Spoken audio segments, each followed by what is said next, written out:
రేవంత్ రెడ్డి, సోనియా గాంధీ, రాహుల్ గాంధీ చాలా మాటలు ఇచ్చిండ్రు.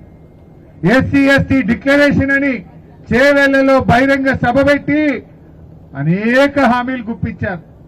వాళ్ళ మాటలు నమ్మి కాంగ్రెస్ ఓటేసిన పాపానికి ఇవాళ పామై కాంగ్రెస్ పార్టీ కాటేస్తా ఉన్నది.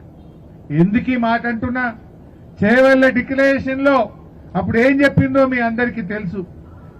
తండాకు కాంగ్రెస్ నాయకులు వచ్చి చేతులు జోడించి మమ్మల్ని గెలిపించండి, మేం గెలిస్తే ఎస్సీ ఎస్టీ డిక్లరేషన్ అమలు చేస్తాము అన్నారు.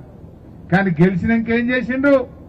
ఎన్నికల ముందు చేతులు జోడించిండ్రు, గెలిచి గడ్డనెక్కినాక లంబాడీల చేతులకు బేడీలేసి జైళ్లలో పెట్టిన పార్టీ కాంగ్రెస్ పార్టీ.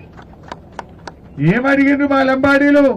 మా భూములు గుంజుకోకు, మా భూముల మీద బతుకుతున్నాము, తాతలు తండ్రుల నుంచి వచ్చిన భూములను నువ్వు గుంజుకోకు రేవంత్ రెడ్డి అంటే ఆడవాళ్లను చూడకుండా, గర్భిణీ స్త్రీలను చూడకుండా అర్ధరాత్రి తండాల మీద పోలీసులను పంపి వాళ్ళ మీద దాడి చేసి మా లంబాడి బిడ్డలను 45 మందికి బేడీలేసి జైల్లో పెట్టిన చరిత్ర ఈ రేవంత్ రెడ్డిది, కాంగ్రెస్ పార్టీది.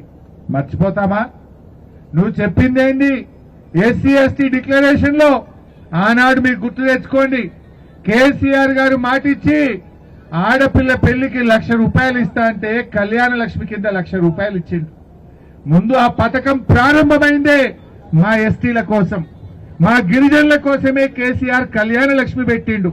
తర్వాత మెల్లమెల్లగా అందరికి ఇచ్చిండు. మొదలు ఎవరికి ఇచ్చిండు? ఎస్టీలకు. మా మాజీ మంత్రి గారు సత్యవతి రాథోడక్క గారు వచ్చారు, దయచేసి వేదికపైకి రావాల్సిందిగా కోరుతా ఉన్నాం. ఆనాడు కేసీఆర్ గారు మా లంబాడీలు ఆడపిల్లల్ని నమ్ముకుంటున్నారు, మా లంబాడీలకు అండగా ఉండాలని కళ్యాణ లక్ష్మి పథకాన్ని కేసీఆర్ గారు తెచ్చారు. ఎస్సీ ఎస్టీలకే ముందు కళ్యాణ లక్ష్మి ఇచ్చారు, తర్వాత మెల్లమెల్లగా అందరికి ఇచ్చిండు. ఆ పథకం ప్రారంభమైందే మన కోసం.